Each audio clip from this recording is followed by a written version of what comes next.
Denis, le directeur de l'Office de tourisme de Langon, qui en 2010 a suivi la formation, le management par l'évaluation mise en place par la MOPA, va nous faire part de son expérience et plus particulièrement de l'exploitation qu'il a pu faire, qu'il peut faire, d'un indicateur de premier niveau, qui est le coût d'accompagnement d'un socio-professionnel. Et comme il a beaucoup de choses à dire, en bonus, en quelque sorte, il nous fera part aussi de, cette fois-ci, son expérience de manager et comment, aujourd'hui encore, il utilise donc ces méthodes pour manager son équipe et aussi manager ses partenaires.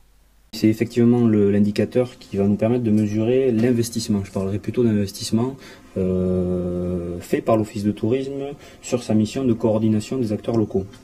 Donc la méthode de calcul elle est très simple puisqu'on a utilisé les outils que tu as présentés au préalable, en s'attachant évidemment à définir un coût de l'agent qui soit le plus précis possible, annuel, et puis derrière en travaillant de façon collective, ça c'est important je le précise, sur la ventilation des temps de travail par rapport aux répartitions des tâches individuelles. C'est ça, ce que chacun peut faire dans ce cadre-là. Exactement, ce qui nous a permis pour l'Office de tourisme de Langon de définir que la mission de coordination représente au total, autour des 4 collaborateurs confondus, donc de mon équipe, un équivalent d'un demi-temps plein. Ouais. Voilà. Donc pour le coût global de la mission, c'est très simple à calculer. Quand on sait que le coût de l'agent au total est à environ de 65 700 euros pour l'année, le coût de mission de ce travail de coordination est très simple, c'est un demi-temps plein, donc 32 800 et quelques euros. Ouais, très bien. Voilà. Ce qui nous permet, nous, derrière, en termes de communication, certains indicateurs sont à manipuler avec précaution. Celui-là nous permet d'avoir une communication extrêmement positive, puisque auprès de nos administrateurs et élus locaux, ça nous permet de dire que l'investissement auprès des acteurs locaux est équivalent à peu près 33 000 euros. Ouais, c'est ça. Donc tout le travail que tu vas faire avec ton équipe sur justement cette fameuse qualification de l'offre, ça représente pour toi, en termes d'effort, en termes d'investissement, donc entre 32 et 35 000 euros par an. C'est clairement ça, c'est 33 000 euros qui sont investis sur la professionnalisation, l'aide au développement des acteurs situés sur le territoire. Voilà, pour les accompagner sur l'amélioration de leurs prestations. Ça peut se faire à partir de diverses méthodes, de la visite sur site liée à l'inventaire du territoire, du conseil téléphonique, du phoning, au cours d'animations globales sur lesquelles ils sont évidemment conviés, à travers des réunions à thème selon les filières pour les sensibiliser, les informer, voire les former, puisqu'on est aussi engagé dans le cadre d'un plan local de formation.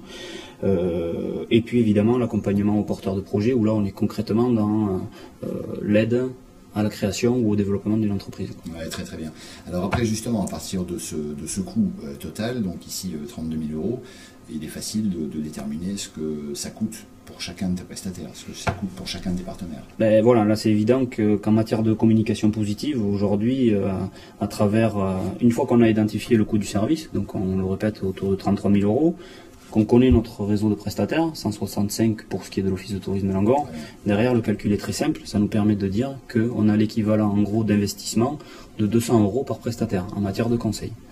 L'Office de tourisme de Langon, aujourd'hui, apporte un service conseil et accompagnement et appui auprès de ses prestataires locaux à hauteur de 200 euros par prestataire.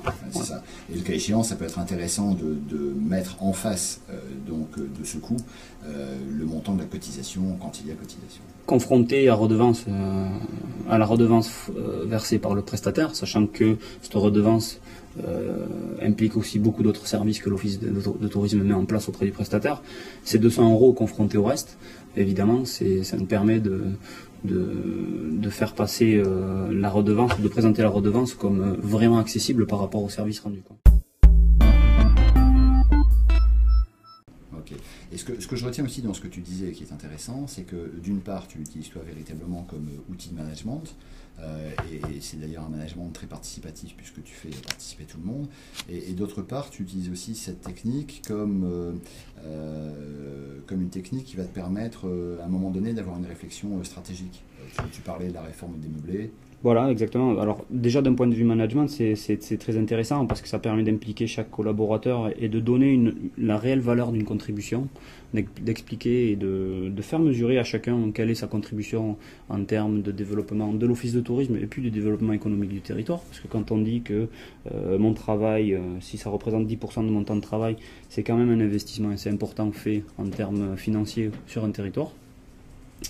Donc pour l'aspect managérial, dans la définition de la répartition des tâches, c'est assez intéressant de pouvoir mesurer chaque tâche, de dire voilà, ça correspond à tant de travail, et ça correspond surtout à tant de répercussions économiques sur le territoire. Ça, pour chaque collaborateur, je crois que c'est intéressant de le communiquer.